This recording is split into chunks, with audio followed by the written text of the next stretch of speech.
नमस्कार, मैं हूं रविंद्र जैन और आप देखना शुरू कर चुके हैं सबकी खबर। आज सबसे बड़ी खबर है सुप्रीम कोर्ट से। सुप्रीम कोर्ट ने अब यूजीसी के जो नए नियम हैं उन पर रोक लगा दी है। जी हां, बड़ी खबर है कि सुप्रीम कोर्ट ने यूजीसी के नए नियमों पर रोक लगा दी है। और यहीं तक नहीं, सुप्रीम कोर्ट ने बाकायदा आदेश जारी किया है, निर्देश जारी किया है कि नए नियम बनाए जाएं। मार्च में फिर से सुनवाई होगी, लेकिन तब तक यूजीसी के 2012 के नियम ही लागू रहेंगे। मैं आपको बता दूं कि यूजीसी के जो नए नियम थे, जिसमें छात्रों को एससी, एसटी और ओबीसी के छात्रों को विशेष दर्जा दिया गया था, उनको विशेष संरक्षण दिया गया था और इसे लेकर पूरे देश में उबाल था।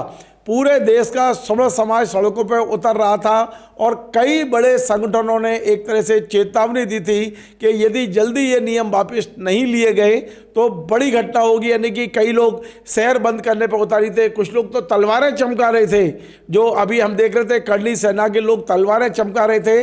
ऐसे में अचानक आज सुप्रीम कोर्ट में सुनवाई हुई है और सुप्रीम कोर्ट में जो सीजेआई हैं जस्टिस सूर्यकांत जी और उनके साथ में जस्टिस जयमाला ने ये निर्देश जारी किए हैं कि यूजीसी के जो नियम बनाए गए हैं, जो लागू किए गए थे 14 जनवरी से, उन्हें फिलहाल स्थगित कर दिया गया है और अब नए सिरे से नियम बनाए जाएंगे।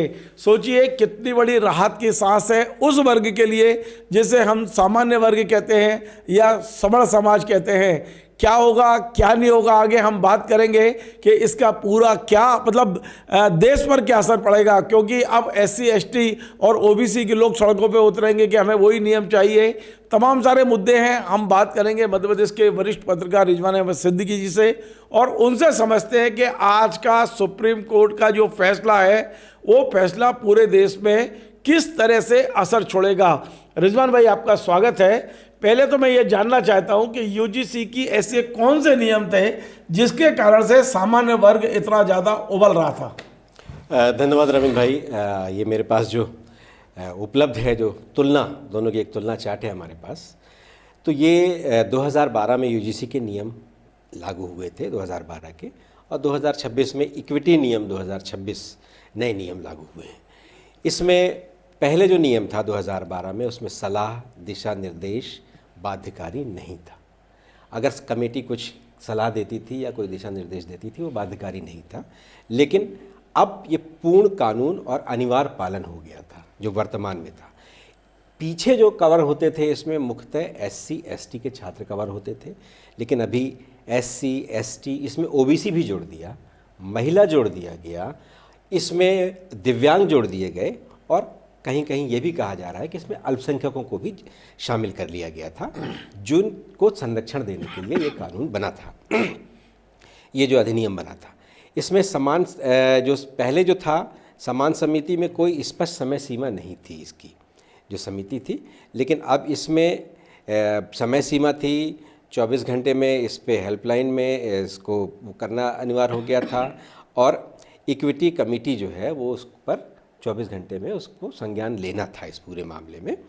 और इसमें पहले कितने महीने लगेंगे या स्पष्ट था, कितना समय लगेगा, लेकिन अब 24 घंटे, 15 दिन जांच और 7 दिन में कार्रवाई करनी थी और जिसकी गोपनीयता भी बरतनी थी। पहले इसमें किसी भी तरह की कोई जो नुकसान जैसा नहीं था, इसमें कोई वो नहीं था, कोई ऐसी शक्ति नहीं थी इसमें। अब जो नया नियम बना था उसमें फंडिंग की रोक हो सकती थी, कोर्स रोका जा सकता था, यहाँ तक कि मान्यता भी रद्द की जा सकती थी। पीछे ये अनियमित था, कोई स्पष्ट नहीं था कि कब इसकी मीटिंग होगी इस कमेटी की, लेकिन अब हर 6 महीने में यूजीसी को रिपोर्ट देना था। इसके पीछे जो बताया जाता है कि ये भेदभाव रोकने को मजबूत बनाने के लिए किया गया था, लेकिन इसमें एक सबसे बड़ा आधार जो बना विरोध का, उसमें ये आधार बना था कि इसमें फर्जी शिकायतें बढ़ेंगी और फर्जी जो शिकायत करेगा उस पर अब कोई कार्रवाई नहीं होगी। तो इससे जो एक डर बना था और ये विवादास्पद हो गया था, इसको लेकर जगह जगह कई तरह के विरोध होने लगे थे। इस पूरे मामले में जिस तरह से रविंद्र भाई ये समाज के उस दबे कुचले वर्ग को संरक्षित करने के लिए पहले ये नियम बनाया गया था, जिसे हम SC या ST कहते हैं, अनुसूचित जाति जनजाति के लोग, लेकिन इसमें OBC को भी शामिल कर लिया गया था। कई जगह ये भी देखने में आता है कि SC ST और OBC के लोगों के बीच में भी टकराव होता है, ये शिकायतें इस तरह की चीज़ें होती हैं, इसलिए कि OBC में जातिगत भेदभाव OBC के लोगों के प्रति नहीं है, छुआछूत का भाव नहीं है उनके प्रति। ये तो SC ST या OBC के लोग ही इसकी शिकायत करते हैं, कहीं ना कहीं ये देखने में भी आता है, घोड़ी तक नहीं चढ़ने देते।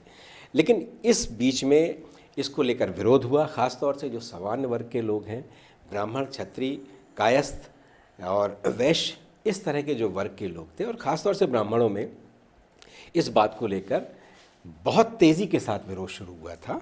करणी सेना ने भी कई जगह इसका प्रदर्शन करना शुरू कर दिया था। सरकार इस पूरे मामले में एक तरह से मौन थी, लेकिन सरकार के कई नेता दबी ज़बान में हमसे भी चर्चा के दौरान ये कहते थे कि ये एक बड़ी गलती हो गई है और इसकी हमें नुकसान हो सकता है। और वहीं कुछ लोग तो जब उनसे इस बारे में पूछा जाता था, एक केंद्रीय मंत्री से पूछा गया तो मंत्र सुनाने लगे थे।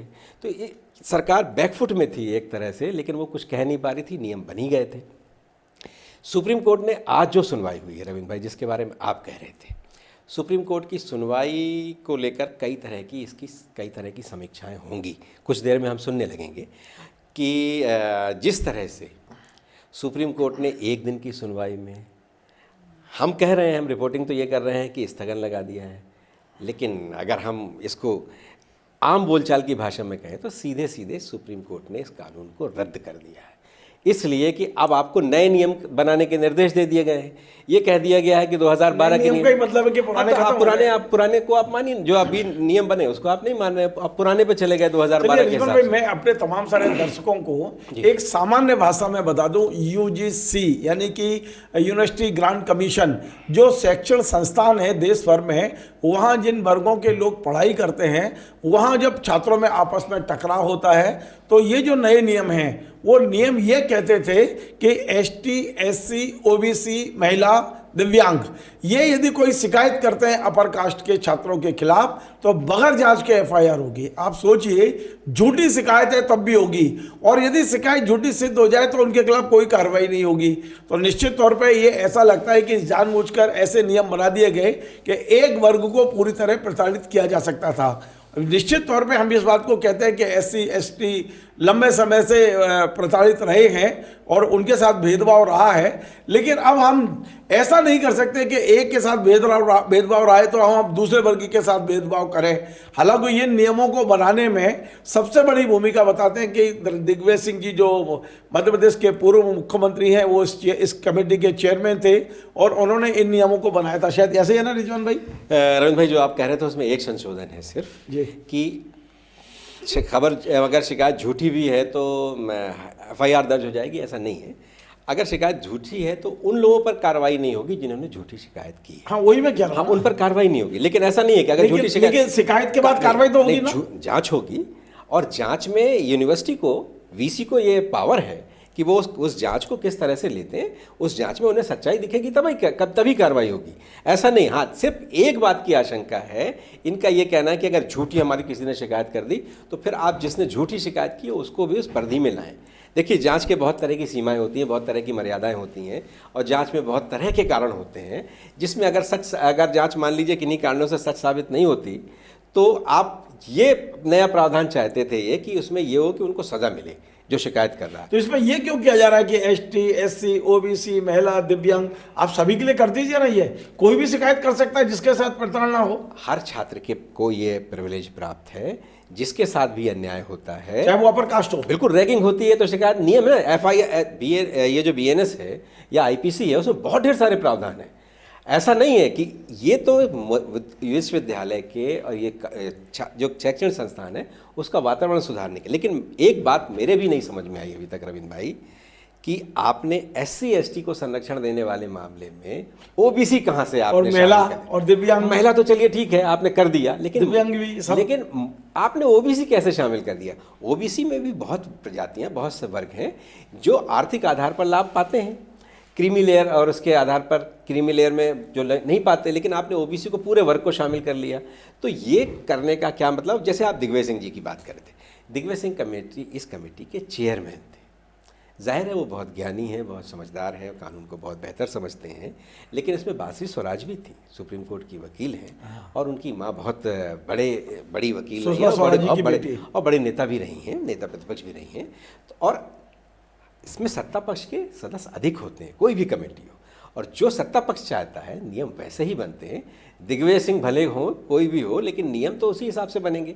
तो नियम तो सरकार ने बनाए हैं और अब सरकार इस पूरे मामले में बैकफुट पे है और न्यायालय ने जिस तरह से फैसला किया है, रविंद्र भाई मेरे जैसा समान व्यक्ति, मैं इसी प्रश्न को पूछने वाला था आपसे कि बड़ी सहजता से ऐसा बड़े हल्के से हो गया। हमें लग रहा था कि 2 4 10 पेशियां होंगी उसके बाद होगा, लेकिन पहली पेशी में ही उन्होंने रोक भी लगा दी और नए नियम बनाने के आदेश भी दे दिए। जी, विजय शाह जी को जिस तरह से न्यायालय सुनवाई करता है, विजय शाह जी के मामले में सुप्रीम कोर्ट, हमारे सीजीआई साहब जब उस समय सीजीआई नहीं थे तो उन्होंने सुनवाई की थी, लेकिन इस मामले में जितनी जल्दबाजी बरती गई है तो मेरा हो सकता है हो सकता है भारत सरकार की इच्छा रही हो, उनके जो वकील वहाँ जानबूझ के उन्होंने वो चीज़ें नहीं कही हो, तो सुप्रीम कोर्ट को लगा जब सरकार ही बचाव में नहीं है तो हम क्यों बचाएं इसको। बहुत तरह के हम लोग इस पे समीक्षा करेंगे आने वाले वक्त में। अभी तो इनिशियल रिपोर्ट आई है हमारे पास, उस पर हम चर्चा करेंगे। देखिए, सुप्रीम कोर्ट भी सरकारों का रुख देखती है, बिल्कुल उनसे पूछताछ करती है सरकारों से। लेकिन इस पूरे मामले में मैं एक बात जरूर कहूँगा, सुप्रीम कोर्ट ने बहुत जल्दबाजी की है। और जल्दबाजी, अगर सुप्रीम कोर्ट इस पूरे शॉक ऑब्जर्वर की तरह सुप्रीम कोर्ट को लग रहा होगा देश का माहौल खराब हो रहा है तो हमें तत्काल दे देना चाहिए। अब दूसरा वर्ग रिलेटेड नहीं करेगा, अब दूसरा वर्ग रिलेटेड नहीं करेगा, दूसरा वर्ग में उसमें आक्रोश नहीं पैदा होगा, उसके मन में असुरक्षा का भाव पैदा नहीं होगा, वो आप सुप्रीम कोर्ट के प्रति उसके मन में एक ये भाव नहीं पैदा होगा कि हमारी कोई नहीं सुनने वाला।